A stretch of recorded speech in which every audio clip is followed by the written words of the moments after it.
लोकप्रियतेमुळे भाजपला पूर्ण बहुमत मिळालं होतं हरियाणामध्ये। 2019 मध्ये भाजपला पूर्ण बहुमत लोकांनी दिलं नाही। त्यांनी जेजेपीच्या मदतीने सरकार आणलं, त्यांचे 10 आमदार होते, त्यांची मदत घेऊन सरकार आणलं आणि लोकांना हे पचलं नाही। कारण जेजेपी हा जो पक्ष होता तो शेतकरी आंदोलनाच्या बाजूचा होता। त्यांनी अचानक भूमिका बदलली, निवडणुकीनंतर जिंकल्यानंतर त्यांनी भाजप बरोबर गठबंधन केलं, हे लोकांना पटलं नाही। या सगळ्याचा परिणाम काय झाला बघा, आता पूर्णपणे काँग्रेसच्या हातात सत्ता आता गेलेली आहे। काँग्रेसला 50हून जास्त जागा मिळतील अशी शक्यता आहे। लोकशाही परिवर्तन लोक असं करतात। ज्या काँग्रेस पक्षाला 10 वर्षापूर्वी हरियाणामध्ये लोकांनी पूर्ण नाकारलं होतं, त्या काँग्रेस पक्षाच्या हातात पुन्हा लोकांनी सत्ता दिलेली आहे। मुद्दा हा आहे, तुमची सत्ता का झाली याचा तुम्ही विचार करणार आहात की नाही? तुमची सत्ता का गेली याचा विचार करणार आहात की नाही तुम्ही सत्तेत बसलेल्या लोकांनी? हरियाणातली सत्ता 2 कारणामुळे गेली। एक तर प्रमाणाबाहेरचा भ्रष्टाचार आणि दुसरी गोष्ट म्हणजे शेतकरी आंदोलनाविषयीची तुमची भूमिका। शेतकरी आंदोलन हे या देशाचा शत्रू आहे असा प्रचार पंतप्रधानांपासून सगळ्यांनी केला।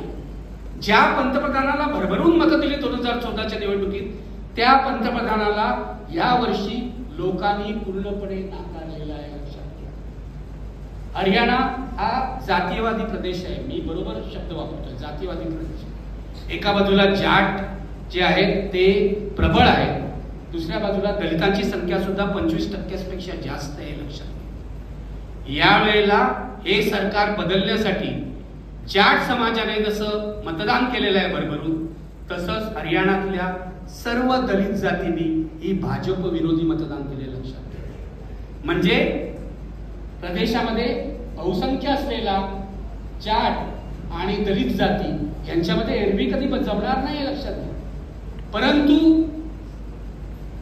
आताचे सत्ताधारी आपल्याला नको आहेत, त्यांना हटवायचं आहे, त्यांचा पराभव करायचा आहे। म्हणून एरवीच्या आयुष्यातले मतभेद विसरून जाट आणि दलित हे एकत्र आले। याचा अर्थ हरियाणात फार मोठं सामाजिक परिवर्तन वगैरे होणार आहे अशा भ्रमात मी नाही, पण लोकशाही हे घडवू शकते। याचं दुसरं उदाहरण मी तुम्हाला सांगतो। गेल्या निवडणुकीमध्ये महाराष्ट्रामध्ये या राज्यातले मुस्लिम कधी शिवसेनेला मतदान करतील असं तुम्हाला वाटलं होतं का? मला तरी वाटलं नव्हतं। भरभरून मतदान केलेलं आहे उद्धव ठाकरे यांच्या शिवसेनेला मुस्लिमांनी, त्यांच्याबरोबर दलितांनी केलेलं आहे, त्यांच्याबरोबर आदिवासींनी केलेलं आहे। आणि भाजप जेव्हा म्हणतं ना की वोट जिहाद झाला, हा एक मूर्खपणा आहे। कारण केवळ मुसलमान, दलित, आदिवासींच्या मतांवर महाविकास आघाडी लोकसभेला निवडून आलेली नाहीये। मराठी माणसाची, बाकीच्या लोकांची, इतर जातीच्या लोकांची, ओबीसीची मतं पडली म्हणून महाविकास आघाडी। तुम्ही जर पाहिला चार्ट तर तुमच्या लक्षात येईल, 1-2 महाराष्ट्रातल्या जाती सोडल्या तर बहुसंख्य लोकांनी जनता म्हणून मतदान केलं म्हणून महाविकास आघाडी निवडून आली। म्हणजे हे सामाजिक अभिसरणाचं जे काम आहे, राजकीय अभिसरणाचं काम आहे, ते सुद्धा निवडणुकीतून होतं, हे लक्षात घ्या। आता ते पुढे कसं न्यायचं हे त्या पक्षाच्या नेत्यांवर अवलंबून आहे। त्या पक्षाचे नेते पुन्हा एकदा जर आपल्याच कोशात गेले आणि परिवर्तनाची ही संधी त्यांनी साधली नाही तर काहीच होणार नाही। महाराष्ट्रामध्ये माझं उद्धव ठाकरेंना हे पहिल्यापासून म्हणणं आहे आणि अनेक वेळेला मी बोललो आहे, हे लिहिलेलं आहे की महाराष्ट्रामध्ये तुमच्या शिवसेनेला मुसलमान मतदान करतात, ही एक वेगळी घटना आहे। दलितांनी कदाचित आधीही केलं असेल, कारण उद्धव ठाकरेंच्या शिवसेनेचे किंवा आधीच्या अविभक्त शिवसेनेचे दलित आमदार खूप होते, SC ST आमदार दोन्ही, आदिवासी आमदार सुद्धा होते। परंतु मुसलमानांनी उद्धव ठाकरेंच्या शिवसेनेला मतदान केलं, ही एक सकारात्मक घटना मानायला पाहिजे। सामाजिक परिवर्तनाची ही संधी आहे, राजकीय व्यासपीठावरून आलेली सामाजिक परिवर्तनाची ही संधी आहे। आता ही संधी साधायची की आपल्या जुन्या हिंदुत्ववादी कोशात जायचं, हे उद्धव ठाकरेंवर अवलंबून आहे। नेत्याचा आवाका किती मोठा, त्याचा पैस किती मोठा आणि तो पुढे कसं बघतो, त्याची दूरदृष्टी किती आहे, यावर ते अवलंबून आहे।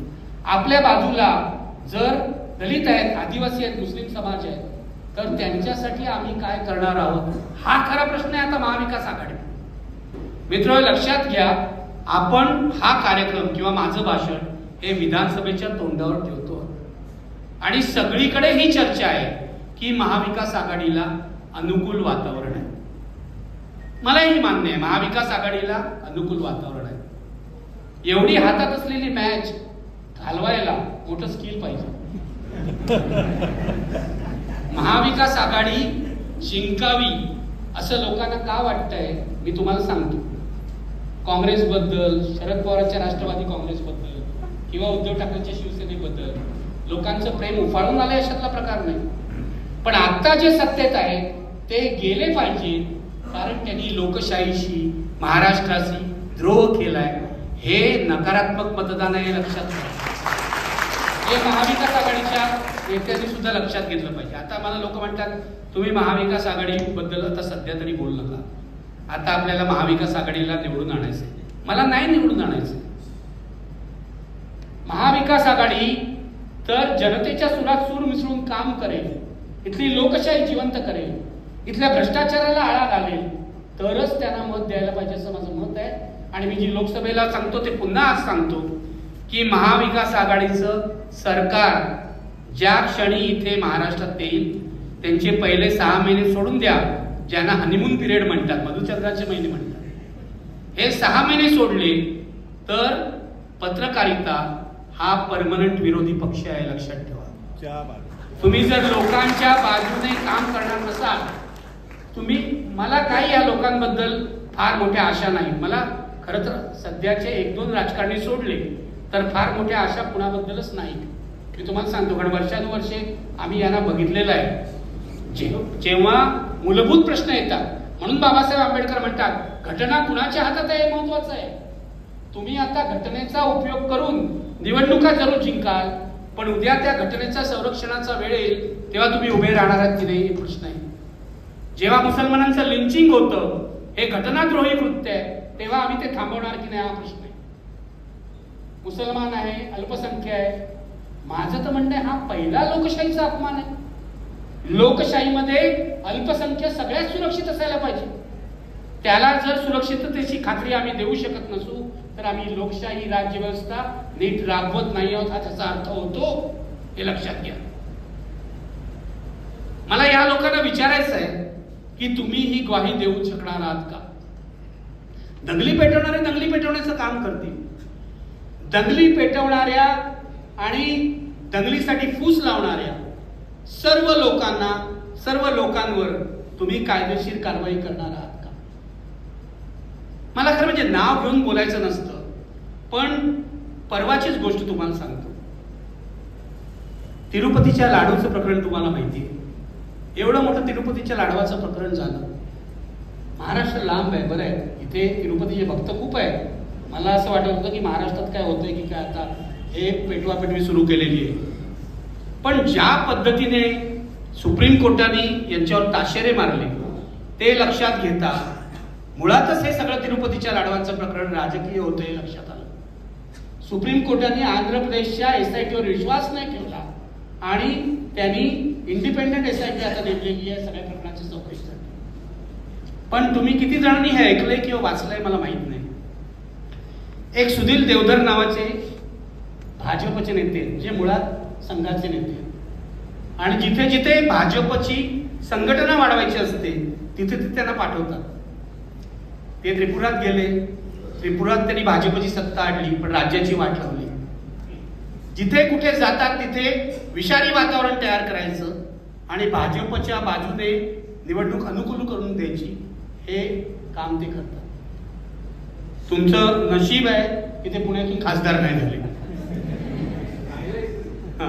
त्या मला माहित नाही राहायला कुठे, पण त्यांनी जे विधान केलं आता 10-12 दिवसापूर्वी आणि जे सगळ्या चॅनलनी दाखवलं की उद्या महाविकास आघाडीचं सरकार आलं महाराष्ट्रात तर पंढरपूर शिर्डीच्या लाडवांचं पण असंच होईल.